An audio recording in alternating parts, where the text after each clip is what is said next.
दोस्तों, स्वागत है आपका आपके अपने YouTube चैनल कैरियर मेकर्स में। कमर्शियल मैथमेटिक्स की सीरीज में अभी हमने बात की एवरेज, रेशियो और परसेंटेज की। आज हम स्टार्ट कर रहे हैं प्रॉफिट एंड लॉस का टॉपिक, और ये एक ऐसा टॉपिक है जिससे हर परीक्षा में लगभग 2 से 3 सवाल पूछे जाते हैं।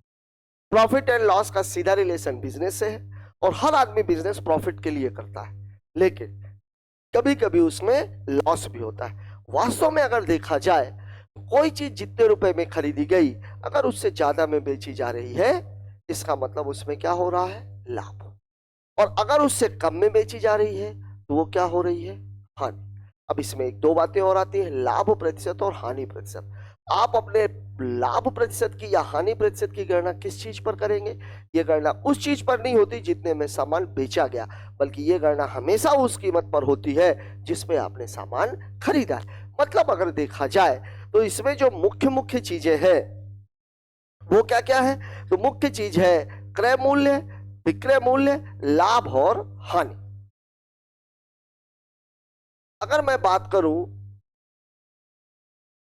क्रय मूल्य की, इसको हम सीपी से दिखाते हैं और प्रतिशत में सदैव इसका मान कितना लिया जाता है? 100%। विक्रय मूल्य क्या होता है? क्रय मूल्य के बाद जो भी इसको हम एसपी से दिखाते हैं, और क्रय मूल्य के बाद अगर लाभ हुआ तो लाभ, और अगर हानि हुई तो हानि। अब अगर प्रतिशत की बात करें तो यहां पर अगर मैं प्रतिशत की बात करूं तो ये कितना हो जाएगा? 100% प्लस लाभ प्रतिशत या 100% माइनस हानि प्रतिशत। अब इससे हमें क्या समझ में आता है? अगर मैं सवाल में बोलूं कोई वस्तु 25% लाभ पर बेची गई, इसका मतलब क्या हुआ? जो सीपी है वो हमेशा कितना रहेगा? 100%। लेकिन चूंकि यहां लाभ की बात हो रही है इसलिए एसपी कितना हो जाएगा? 100 प्लस 25, मतलब 125%। ये बात किसकी कर रहा हूं मैं? परसेंट की। अब अगर मैं इसी को बोलूं 25% हानि पर बेची गई,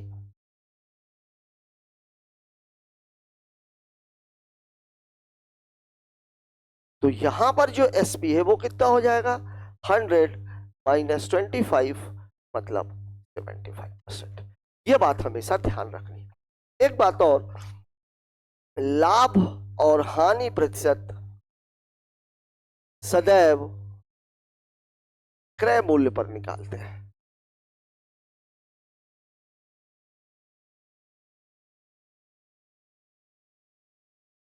मतलब क्या हुआ? मतलब ये हुआ कि लाभ प्रतिशत बराबर होगा लाभ बटे क्रय मूल्य गुणे 100, और ठीक ऐसे ही हानि प्रतिशत बराबर होगा हानि बटे क्रय मूल्य गुणे 100। ये बहुत बेसिक बेसिक बातें हैं, इसके आगे की चर्चा हम अभी आगे के सवालों में करते चलेंगे, लेकिन मूल मूल बात आप लोग ये समझ लीजिए कि क्रय मूल्य को हमेशा प्रतिशत में 100 लिया जाता है। जितना लाभ या हानि होती है, अगर लाभ हुआ तो 100% में उतना जोड़ दिया गया तो वो विक्रय मूल्य बन गया, और अगर हानि हुई तो क्रय मूल्य में उतना घटा दिया गया तो वो विक्रय मूल्य बन गया। अब आइए हम बात करते हैं कुछ सवालों की। पहला सवाल आपकी स्क्रीन पर ये रहा। सवाल हमसे क्या कह रहा है? सवाल हमसे ये कह रहा है एक वस्तु 20% लाभ पर 600 रुपए में बेची गई। देखिएगा, लाभ कितना है? 20%।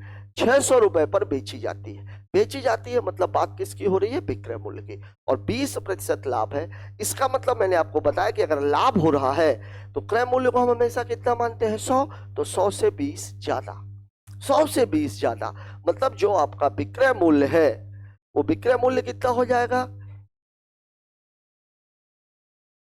विक्रय मूल्य जो है वो हमारा हो जाएगा 100 प्लस 20, मतलब कितना हो जाएगा? ये 120%। और इस 120% की जो वैल्यू है वो हमें दे दी गई है 600 रुपए। अब सवाल में हमसे पूछ क्या रहा? इसमें दो चीजें आपसे पूछी जा सकती है। एक चीज इसमें आपसे पूछी जा सकती है क्रय मूल्य कितना था, दूसरी चीज आपसे पूछी जा सकती है लाभ कितना था। अब ये विक्रय मूल्य है, तो इस विक्रय मूल्य में ये क्रय मूल्य है और ये क्या है, लाभ है। ये हमारा क्या है, क्रय मूल्य है, और ये हमारा क्या है, लाभ है। दोनों की बात किसकी की गई है, प्रतिशत। अब अगर हमसे क्रय मूल्य पूछा गया मतलब हमसे क्या पूछा जा रहा है, 100%। और अगर हमसे लाभ पूछा गया मतलब हमसे क्या पूछा जा रहा है, 20%। सवाल में हमसे क्या पूछा गया है, क्रय मूल्य क्या है। तो अगर क्रय मूल्य पूछा जा रहा है तो सीपी हमेशा कितना होता है, 100%। मतलब मामला कितना हो जाएगा, 600 बटे 120 गुणे कितना, 100।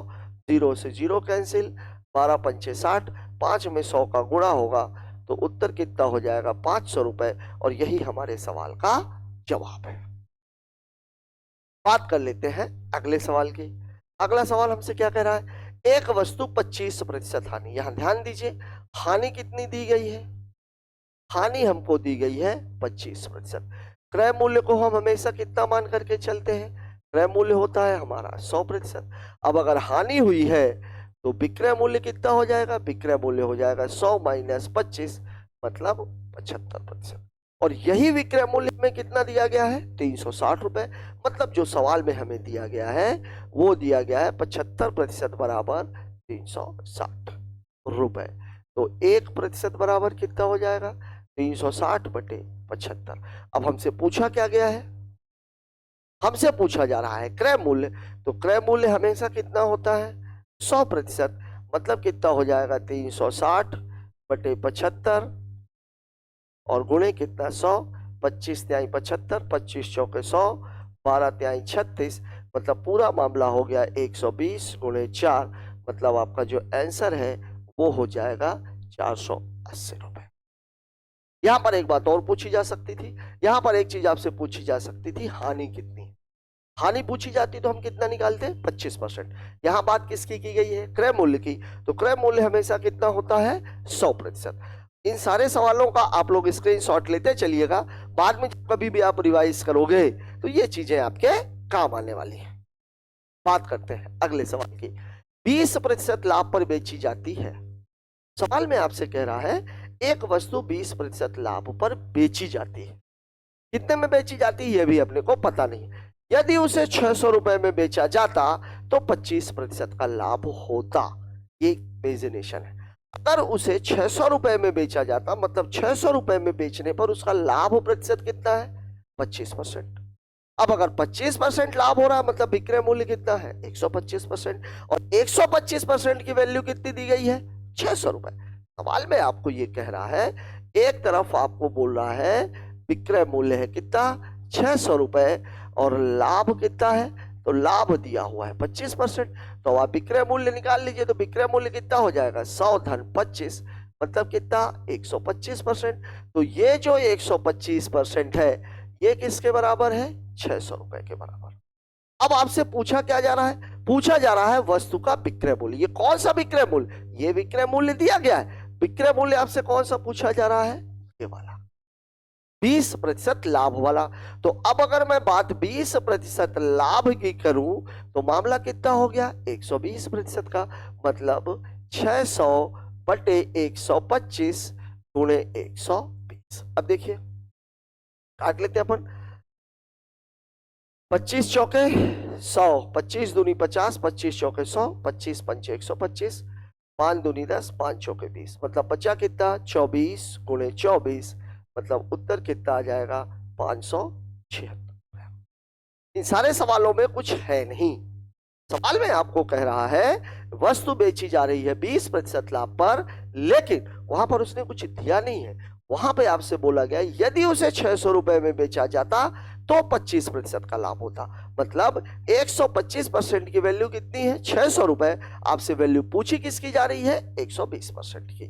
बात कर लेते हैं अगले सवाल की। अगला सवाल हमसे क्या कह रहा है, अगला सवाल हमसे कह रहा है एक वस्तु 30% हानि पर बेची जाती है।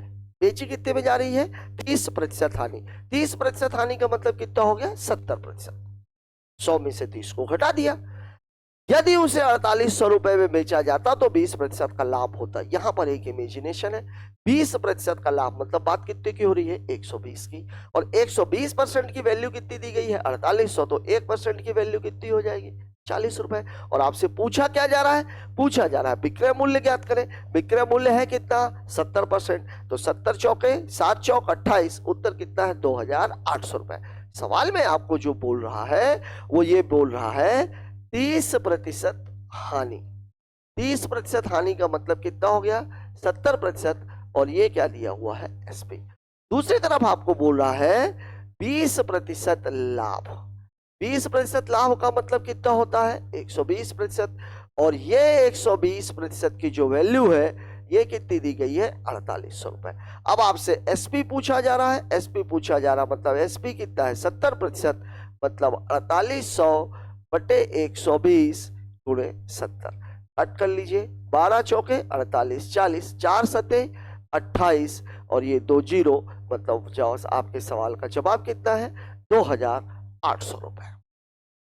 यही आपसे पूछा गया था, विक्रय मूल्य ज्ञात करें।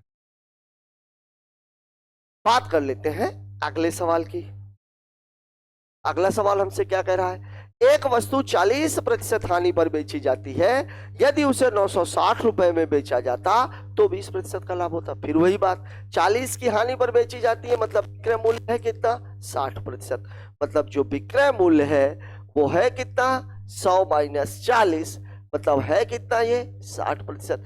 दूसरी तरफ बोला 960 रुपए में बेची जाती तो 20% का लाभ होता, मतलब 20% लाभ बराबर कितना होता है, 120%, और इस 120% की वैल्यू कितनी दी गई है, 960 रुपए। अब आपसे विक्रय मूल्य पूछा हुआ है मतलब 60 की बात हो रही है, तो 60% बराबर कितना हो जाएगा, यहां ध्यान दीजिए इसका आधा है, आप डायरेक्ट भी कर सकते थे, गुणे 60, 60 दूनी 120, और ये कितना हो जाता 480, मतलब आपके इस सवाल का जवाब है 480 रुपए। बात कर लेते हैं अगले सवाल की। अगला सवाल हमसे क्या कह रहा है, इस सवाल को समझने के पहले मैं पहले आपको एक बात बताता हूं, गांव का बिजनेस कैसे होता है। गांव का जो बनिया होता है, गांव का जो सेठ होते हैं हमारे, जो एक दुकान होती है, एक बड़ा सा गांव होता है, वहां एक दुकान होती है, वो सेठ जी सामान बाजार से शहर से लेकर के आते हैं और गाँव में बेचते हैं। उनका तरीका क्या होता है, वो जाते हैं बाजार, बाजार जाते हैं, मान लीजिए एक साबुन है जिसकी कीमत 25 रुपए लिखी हुई, वो दुकान को बोलते हैं कि देखो भाई, मैं भी आपके ही कास्ट का हूं, आपके ही बिजनेस में हूं, मुझे माल थोक में चाहिए। थोक में चाहिए मतलब मैं 20 साबुन खरीदूंगा, लेकिन जो कीमत है वो आपको कम करनी है। थोक का मूल्य थोड़ा सा कम रहेगा, दुकानदार भी अपना प्रॉफिट परसेंटेज कम करके सामान को थोड़ा सस्ते में दे देता है। तो 25 रुपए का सामान उन्होंने 20 रुपए में खरीद लिया। अब उस सामान को वो लेके गाँव गए, गाँव वालों ने बोला तो ये सामान है तो 25 रुपए का, लेकिन मैं आया गया, बाजार गया हूं, बाजार से सामान लेकर के आया हूं, तो उसमें मेरा कुछ पैसा खर्चा हुआ है, तो अब मैं इस सामान को बेचूंगा कितने में, 20% लाभ पर। 20% लाभ पर बेचूंगा मतलब 25 का 20% कितना हुआ, 5 रुपए, मतलब अब वो साबुन बिकेगी 30 की। अब अगर देखा जाए तो उन्होंने जो दुकान वालों को, गांव वालों को बताया, उसका प्रॉफिट परसेंटेज कितना उन्होंने बताया, उन्होंने उसका प्रॉफिट परसेंट बताया है कितना रुपया, 20%, लेकिन वास्तव में वो सामान था कितने का, 20 रुपए का, और बेचा कितने में गया है, 30 में, मतलब प्रॉफिट हुआ कितना है, 10 रुपए, कितने पर, 20 पर, तो वास्तव हुआ वो कितना हुआ, प्रॉफिट का परसेंटेज कितना, 10 बटे 20 गुणे 100, मतलब 50%। गांव वालों को उन्होंने बताया है 20%, लेकिन वास्तव में उन्होंने कमाया कितना है, उन्होंने जो कमाया है वो कमाया है 50% का। अब यहां पर जो देखने की बात है, इस सवाल को आप देखो, राघवन ने एक स्कूटर उसके विक्रय मूल्य के 12/15 में खरीदा। यहां ध्यान दीजिएगा, विक्रय मूल्य के 12/15 में खरीदा। अब जिसकी बात की जा रही है वो हमेशा कहां रहता है, नीचे, मतलब यहां पर जो विक्रय मूल्य है वो विक्रय मूल्य कितना है, वो विक्रय मूल्य है 15, और जो खरीदा वो खरीदा कितने में, इन्होंने जो खरीदा गया रेट है वो कितना है, 12 रुपया, मतलब वो सामान था 5 रुपए का, जैसे अभी अपन ने एग्जाम्पल लिया, था वो 25 का, लेकिन उन्होंने खरीदा कितने में है, 20 में। यहां पर क्या है मामला, यहां पर था 15 का, खरीदा कितने में गया है, 12 में। अब आगे क्या बोल रहा है, तथा उसने विक्रय मूल्य से 12% अधिक, विक्रय मूल्य से 12% अधिक। अब यहां ध्यान दीजिए, परसेंटेज में मैंने आपको बताया था 12% अधिक का मतलब हुआ 112%, और 112% का मतलब होता है 1.12 का गुणा। किस पर 1.12 का गुणा, विक्रय मूल्य पर। और विक्रय मूल्य हमारा कितना है, 15। मतलब जो सामान उन्होंने बेचा है वो कितने में बेचा है, 15 गुणे 1.12, 15 दूनी 30, 15 कम 15 और 3 18, 15 कम 15 और 1 16। सामान बेचा कितने में गया है, 16 रुपए और 80 पैसे में। देखिए सामान था 15 का, खरीदा 12 में गया, बेचा कितने में गया है, 16.8 रुपए का। सवाल में आपसे पूछ रहा है उसका लाभ प्रतिशत। अब देखिए खरीदा चूंकि 12 में गया है, और प्रतिशत हमेशा किस पर निकाला जाता है, क्रय मूल्य पर। अब यहां आप देखने की बात यह है कि उसका जो लाभ है, लाभ कितना है, 16.8, और सामान 12 में खरीदा गया था, मतलब उसका जो लाभ है वो कितना है, 4.8 का। अब अगर मैं लाभ प्रतिशत की बात करूं तो लाभ प्रतिशत बराबर क्या होता है, लाभ बटे क्रय मूल्य गुणे 100, और लाभ है कितना 4.8, ये कितना है, क्रय मूल्य कितना है 12/100।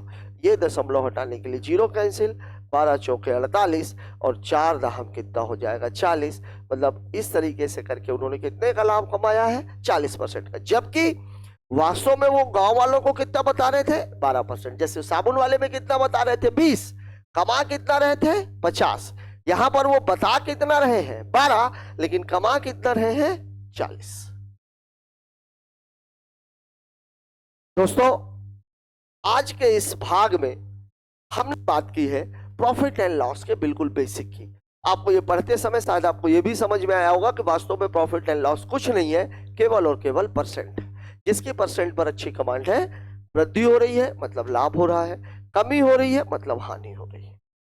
और इसका जो मूल मान है, मतलब जो क्रय मूल्य है, वो परसेंटेज में हम 100% लेते थे, यहां पर हम क्रय मूल्य को 100% लेते हैं। मुझे आशा ही नहीं पूरा भरोसा है कि आज का ये वीडियो आपको पसंद आएगा। अगर मेरा सोचना सही है तो लाइक करें, कोई चीज समझ में नहीं आई है तो उसे कमेंट करें। Thanks for watching.